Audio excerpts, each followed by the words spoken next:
welcome back to Full Deco. Today we will be talking about how to remove bubbles from your resin mixture with a vacuum chamber. So we'll be using two machines. This one is Resiners Airless bubble remover machine, and this one is a traditional vacuum chamber. I got this for silicone, but we are going to be testing it out with resin for this video.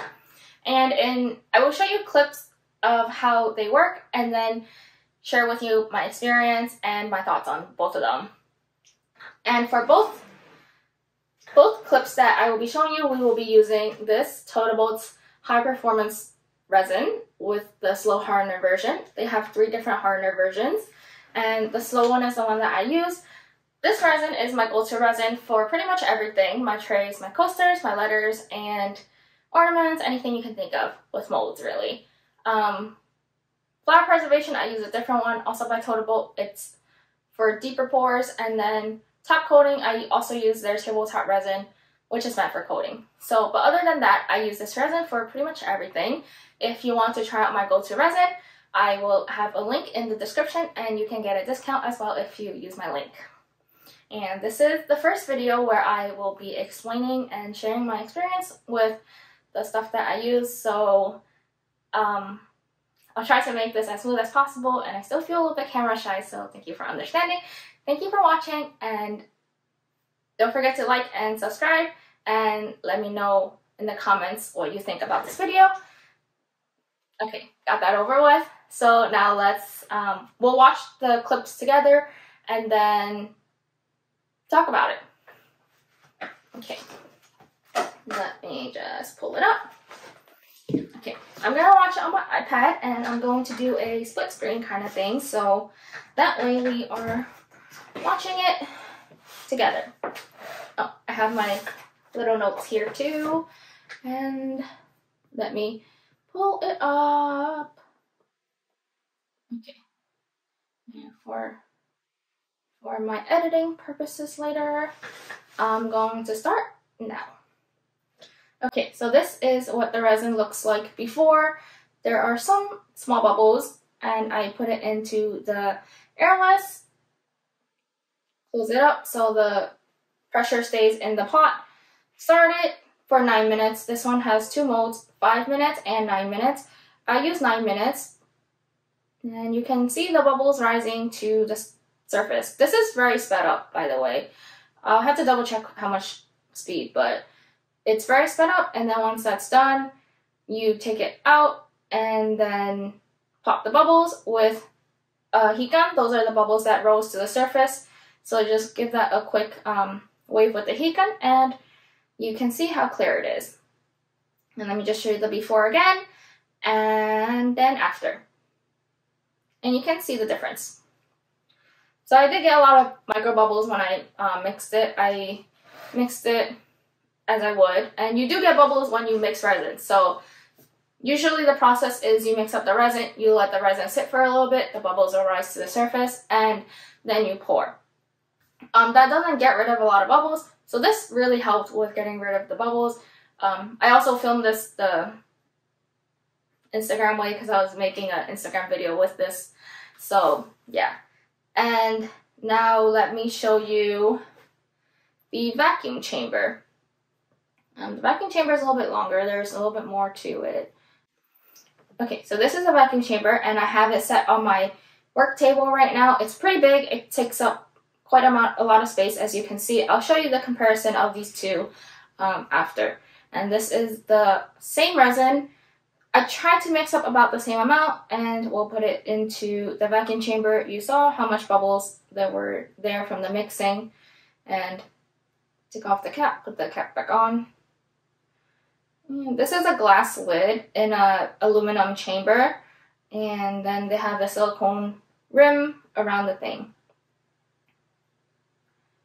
Okay, and the start is on the pump, and it's a little bit annoying because the silicone needs to wrap around the can, and you can see the dial. It shows you how much pressure is in the pot right now.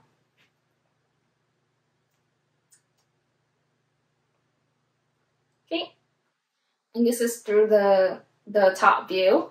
You can see that the bubbles are slowly popping. And I just want to say that this this vacuum chamber that I got this 3 years ago for silicone, and it's really big.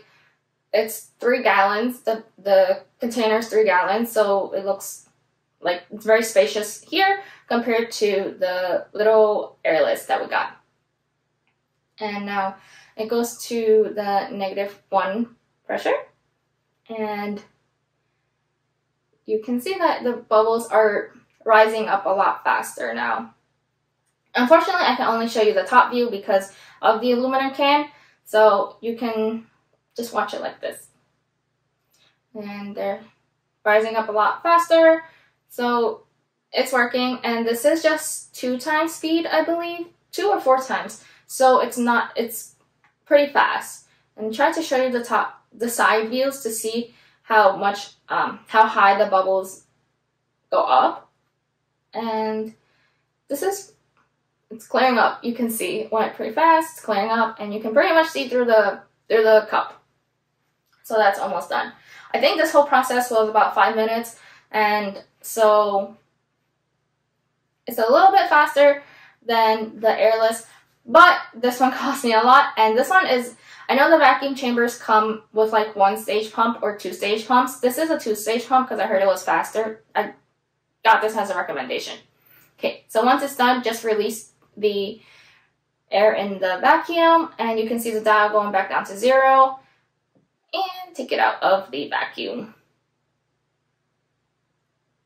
And you can see it's pretty clear. There are probably the little bubbles at the surface as well that needs to be popped, but from the side you can see that it looks pretty much the same.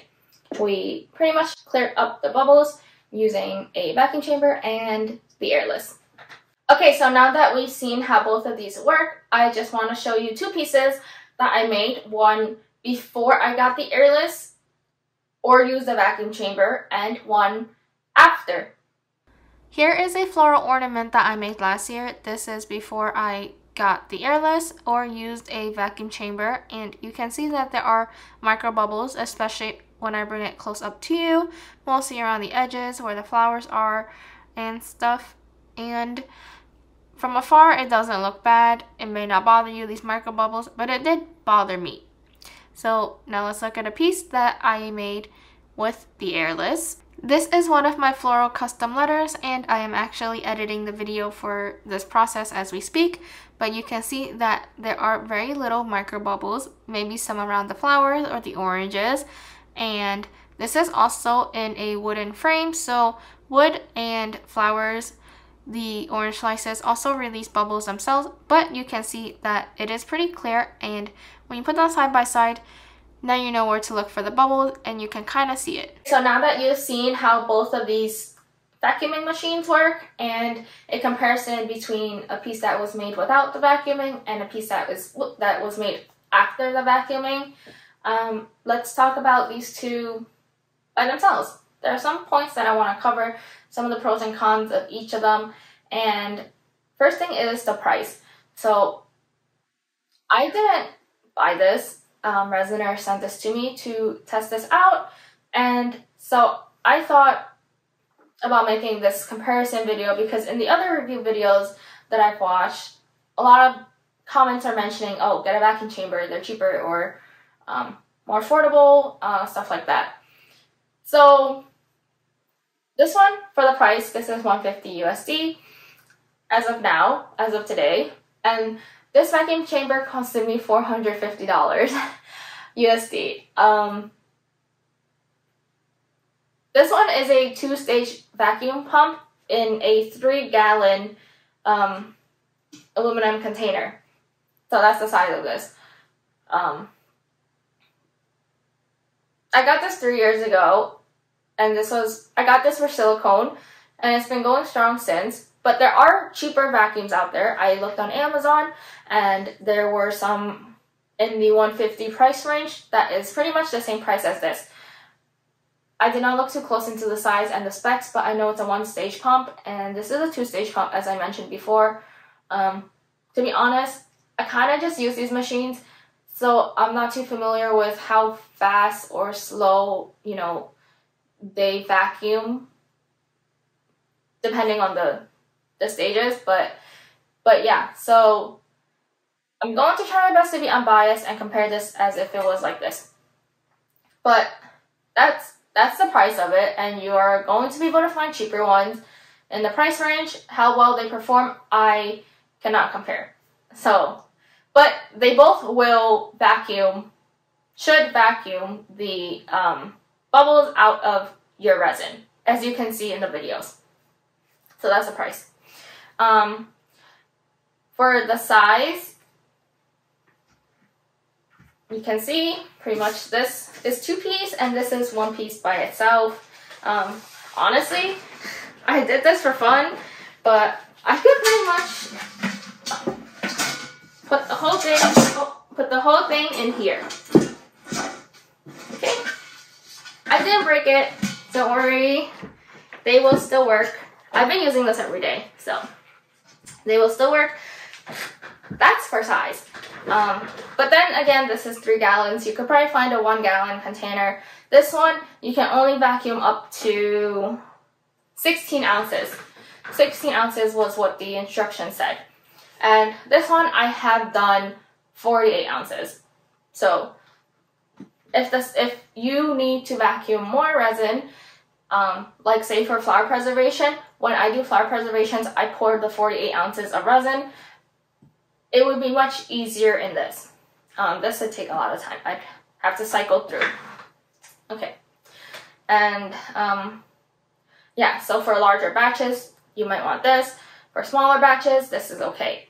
And you could see that where the location of this airless was in my workspace and how I had to set this up. So I just have this on my windowsill, and that's kind of where it sits. So it doesn't take any space on the work table. If you have a smaller craft room, you may want to consider this as opposed to this, or as opposed to a vacuum chamber. Yes. Next thing is the noise. So I'm just going to plug them in and let you hear for yourself what they sound like. Alright, ready?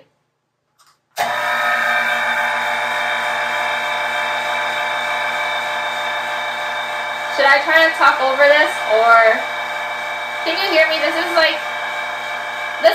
what this pump sounds like. I don't know if the one-stage pumps will be not as loud, but that's what this one sounds like. Oh. Now let me plug the airless in.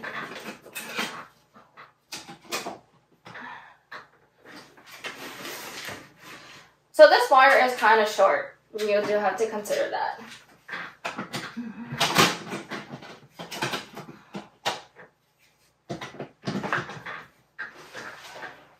Okay. I'm gonna start this now.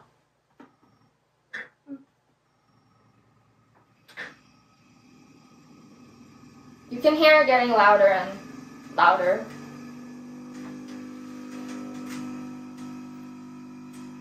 But honestly, this is not that loud if you were to compare it to this. So you can still hear me. I'm not trying to scream. And yeah.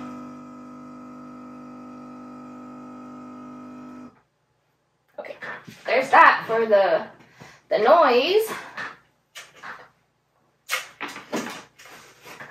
Okay. And then lastly, the vacuuming time. So this one has the options to set 5 minutes or 9 minutes, and this one you don't have the option for the time, but you can keep a timer. That's not that big of a deal. And the 5 minutes and the 9 minutes is not really like complete. You know, for sure no bubbles. It really depends on how you mix your resin and how much bubbles is in your resin, how much resin you are trying to vacuum. So if it doesn't fully get the bubbles the first time, you can run it again and again and again. If your resin allows it, based on the work time. Same thing for this, you know, you can stop it whenever and run it again. So the vacuuming time depends more on the resin than say this and this, but I did show you that the results of this in 9 minutes. The clarity that we achieved in the clip of me vacuuming with the airless was a 9-minute clip, and this one took about 5 minutes. So that pretty much is what I wanted to talk about, comparing these two machines, the pros and cons of each aspect, the price, the size, noise, vacuuming time. Those are some of the common things that I've seen in other posts. And then now I want to talk about just some notes for you to be mindful of when you are working with a vacuum chamber or the airless. One thing being the work time. You will lose a lot of work time for your resin. So the resin that we use in this video, the Total Bolt High Performance Resin, I get about a 30-minute work time usually if I just mix and pour. After the vacuuming, I get about 8 to 10 minutes. And that's because it's heating up in here. Like, for that 9 whole minutes, you're losing the work time. It's only meant to be poured a 1/4 inch deep. So if I was able to just, you know, put a sheet of a 1/4 inch, however much I need, then I would get more work time. But it's in here at like 4 inches or so. So yeah, I'm losing a lot of work time. So just be mindful when you are working with your resin. That said, these two, the vacuum chambers, are not compatible with all resins because of the work time. So I haven't had much luck with tabletop resin because I only get a 20-minute work time for that, and pretty much once you mix it, it's starting to cure in the cup. And so having to put this in here for 10 minutes, it's not going to get rid of all the bubbles. At least from my understanding. If it worked for you, let me know what you did. Also, with the decrease in work time, you want to be mindful of the flash curing. You don't want to mix up too much. If I spend 10 minutes on one project, by the time I go to pour the second one, the rest of the resin has already flash cured. So that was something that I had to get used to when I started using this, because just adjusting the amount that I pour every time and the work time that I had. So that's something that you want to be mindful of. Yeah, I think those are my biggest issues. So again, if you have any questions, let me know in the comments. I will try my best to answer them. Lastly, my opinion, I guess, if you want to know my opinion, I actually have been using the airless for resin pretty much every day, every pour. And you guys wonder, a lot of you guys wonder how long they'll last. I got this, I think July, mid-July, so no, early July. I'll have to look back, but it's definitely over a month, and it's been going great. I use it at least twice a day, and this one I just use for silicone. I keep this in my mold room for silicone.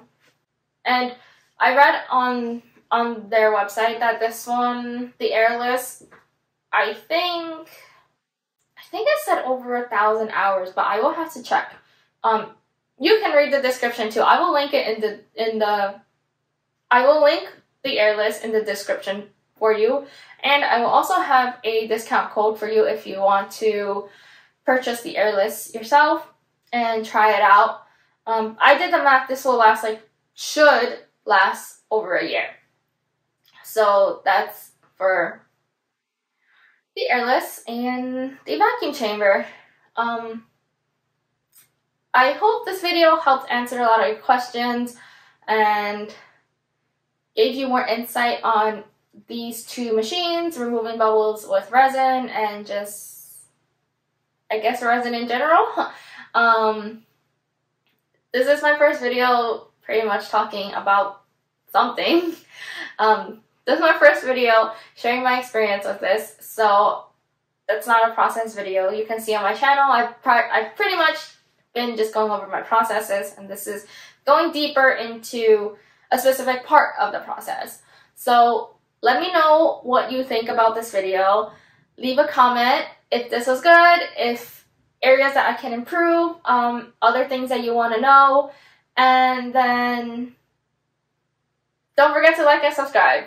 I'll see you next time.